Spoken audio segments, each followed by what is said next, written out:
ದೇಶದಲ್ಲಿ ಹೆಚ್ಚಾಗುತ್ತಿರುವ ಕೋಮು ಗಲಭೆಗಳು ಮತ್ತು ಹಿಂಸಾಚಾರಗಳನ್ನು ತಡೆಯುವ ನಿಟ್ಟಿನಲ್ಲಿ ಯುಪಿಎ ಸರ್ಕಾರವು ಜಾರಿಗೆ ತರಲು ನೋಡಿದ ಕೋಮು ಮತ್ತು ಉದ್ದೇಶಿತ ಹಿಂಸಾಚಾರ ತಡೆ the prevention of communal violence bill 2011ರ ಮಸೂದೆಗೆ ಸಂಬಂಧಿಸಿದಂತೆ ಈ ಮಸೂದೆಯು ಮುಸ್ಲಿಂ ಪರವಾಗಿದ್ದು ಹಿಂದೂಗಳನ್ನು ಗುರಿಯಾಗಿಸಿದೆ ಎಂದು ಸಾಕಷ್ಟು ಸುಳ್ಳು ಸುದ್ದಿಗಳು, ಸುಳ್ಳು ಪ್ರತಿಪಾದನೆಗಳು ಹಲವಾರು ವರ್ಷಗಳಿಂದ ಸಾಮಾಜಿಕ ಜಾಲತಾಣಗಳಲ್ಲಿ ಹರಿದಾಡುತ್ತಿದೆ. ಇತ್ತೀಚೆಗೆ ಟಿವಿ ವಿಕ್ರಮ ಯೂಟ್ಯೂಬ್ ಚಾನೆಲ್ನಲ್ಲಿ ಜಹನವಿ ಎಂಬ ನಿರೂಪಕಿಯೊಬ್ಬರು ಇದೇ ರೀತಿಯ ಪ್ರತಿಪಾದನೆಯನ್ನು ಮಾಡಿದ್ದು, ಅದರಲ್ಲಿ ದಂಗೆ ನಿಯಂತ್ರಣ ಮಸೂದೆಯ ಪ್ರಕಾರ ಧಾರ್ಮಿಕ ಬಹುಸಂಖ್ಯಾತರು ಧಾರ್ಮಿಕ ಅಲ್ಪಸಂಖ್ಯಾತರ ಮೇಲೆ ನಡೆಸುವ ಹಿಂಸೆ ಮಾತ್ರ ಕೋಮು ಹಿಂಸೆ ಎಂದು ಪರಿಗಣಿಸಲ್ಪಡುತ್ತದೆ.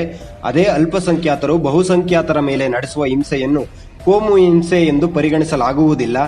ಯಾವುದೇ ಮುಸ್ಲಿಂ ವ್ಯಕ್ತಿ ಹಿಂದೂ ಒಬ್ಬನ ಮೇಲೆ ಆರೋಪ ಮಾಡಿದರೆ ಸಾಕು, ಯಾವುದೇ ವಿಚಾರಣೆ ಇಲ್ಲದೆ ಜೈಲಿಗೆ ತಳ್ಳುವ ಅಧಿಕಾರ ಪೊಲೀಸರಿಗೆ ಇರುತ್ತದೆ ಎಂದು ಮಾಡಿರುವ ವಿಶ್ಲೇಷಣೆಯ ವಿಡಿಯೋವನ್ನು ವ್ಯಾಪಕವಾಗಿ ಹಂಚಿಕೊಳ್ಳಲಾಗುತ್ತಿದೆ. ಆದರೆ ಸತ್ಯವೇನೆಂದರೆ, ಕೋಮು ಹಿಂಸಾಚಾರ ತಡೆಗಟ್ಟುವಿಕೆ, ನಿಯಂತ್ರಣ ಮತ್ತು ಸಂತ್ರಸ್ತರಿಗೆ ಪುನರ್ವಸತಿ ಮಸೂದೆ 2005 ಡಿಸೆಂಬರ್ 2005ರಂದು ರಾಜ್ಯಸಭೆಯಲ್ಲಿ ಪರಿಚಯಿಸಲಾಯಿತು. ನಂತರ 2011ರಲ್ಲಿ ಸೋನಿಯಾ ಗಾಂಧಿ ನೇತೃತ್ವದ ರಾಷ್ಟ್ರೀಯ ಸಲಹಾ ಮಂಡಳಿಯು ಕೋಮು ಹಿಂಸಾಚಾರ ತಡೆ, ನ್ಯಾಯ ಮತ್ತು ವಾಪಸಾತಿಗೆ ಪ್ರವೇಶ ಮಸೂದೆ 2011 ಎಂಬ ಹೊಸ ಮಸೂದೆಯನ್ನು ಸಿದ್ಧಪಡಿಸಿತು ಮತ್ತು ಅದನ್ನು ಕ್ಯಾಬಿನೆಟ್ ಅನುಮೋದಿಸಿತ್ತು. ನಂತರ 2014ರ ರಾಜ್ಯಸಭೆಯಲ್ಲಿ ತೀವ್ರ ವಾದ ಪ್ರತಿವಾದಗಳ ಬಳಿಕ ಈ ಮಸೂದೆಯನ್ನು ಅಂಗೀಕರಿಸಿಲ್ಲ. ಆದರೆ ಈ ಮಸೂದೆಯಲ್ಲಿ ಗುಂಪು ಎಂದಿದೆ ಹೊರತು ಯಾವ ಧರ್ಮವನ್ನೂ ಹೆಸರಿಸಿಲ್ಲ. ಈ ಮಸೂದೆಯಲ್ಲಿ ಗುಂಪು ಎಂದರೆ ದೇಶದ ಯಾವುದೇ ರಾಜ್ಯದಲ್ಲಿ ಧಾರ್ಮಿಕ ಅಥವಾ ಭಾಷಾ ಅಲ್ಪಸಂಖ್ಯಾತರು ಎಂದರ್ಥ. ಭಾರತದ ಒಕ್ಕೂಟ ಅಥವಾ ಪರಿಶಿಷ್ಟ ಜಾತಿಗಳು ಮತ್ತು ಪರಿಶಿಷ್ಟ ಪಂಗಡಗಳು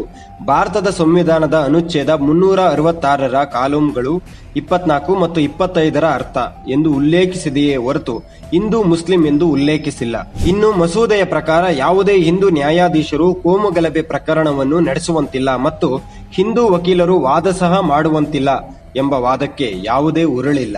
ಇಡೀ ಮಸೂದೆಯಲ್ಲಿ ಎಲ್ಲಿಯೂ ಈ ಕುರಿತು ಉಲ್ಲೇಖಿಸಿಲ್ಲ. ಯಾವುದೇ ಮುಸ್ಲಿಂ ವ್ಯಕ್ತಿ ಹಿಂದೂ ಒಬ್ಬನ ಮೇಲೆ ಆರೋಪ ಮಾಡಿದರೆ ಸಾಕು, ಯಾವುದೇ ವಿಚಾರಣೆ ಇಲ್ಲದೆ ಜೈಲಿಗೆ ತಳ್ಳುವ ಅಧಿಕಾರ ಪೊಲೀಸರಿಗೆ ಇರುತ್ತದೆ ಎಂಬುದೂ ಸಹ ಕಟ್ಟುಕತೆಯಾಗಿದೆ. ಕೋಮು ಮತ್ತು ಉದ್ದೇಶಿತ ಹಿಂಸಾಚಾರ ತಡೆ ಮಸೂದೆಯನ್ನು ಉದ್ದೇಶಪೂರ್ವಕವಾಗಿ ಅಪಪ್ರಚಾರಗೊಳಿಸಿ ಜಾರಿಯಾಗದಂತೆ ನೋಡಿಕೊಳ್ಳಲು ಈ ಸುಳ್ಳು ಸುದ್ದಿಗಳನ್ನು ವ್ಯವಸ್ಥಿತವಾಗಿ ಹರಿಬಿಡಲಾಗಿತ್ತು ಮತ್ತು ಇಂದಿಗೂ ಈ ಮಸೂದೆಯ ಕುರಿತು ಸುಳ್ಳು ಸುದ್ದಿಗಳನ್ನು ಹಬ್ಬಿಸಲಾಗುತ್ತಿದೆ. ಆದ್ದರಿಂದ ಸದ್ಯ ವಿಕ್ರಮ ಟಿವಿ ನಿರೂಪಕಿಯಾದ ಜಾಹ್ನವಿ ಅವರು ಮಾಡಿರುವ ಪ್ರತಿಪಾದನೆ ಸುಳ್ಳಾಗಿದೆ. ಕನ್ನಡ ಫ್ಯಾಕ್ಟ್ ಚೆಕ್ ಸುಳ್ಳು ಸುದ್ದಿಗಳನ್ನ ಬಯಲುಗೊಳಿಸುವ ಪ್ರಯತ್ನವಾಗಿದೆ. ಯಾವುದೇ ಸಂದೇಶದ ಬಗ್ಗೆ ಸಂದೇಹ ಬಂದರೆ ನಮಗೆ ಕಳುಹಿಸಿ. ಫ್ಯಾಕ್ಟ್ ಚೆಕ್ ಪ್ರಕಟಿಸುತ್ತೇವೆ. ನಮ್ಮ ವಿಡಿಯೋ ಪೋಸ್ಟರ್ಗಳನ್ನ ಶೇರ್ ಮಾಡುವ ಮೂಲಕ ಬೆಂಬಲಿಸಿ.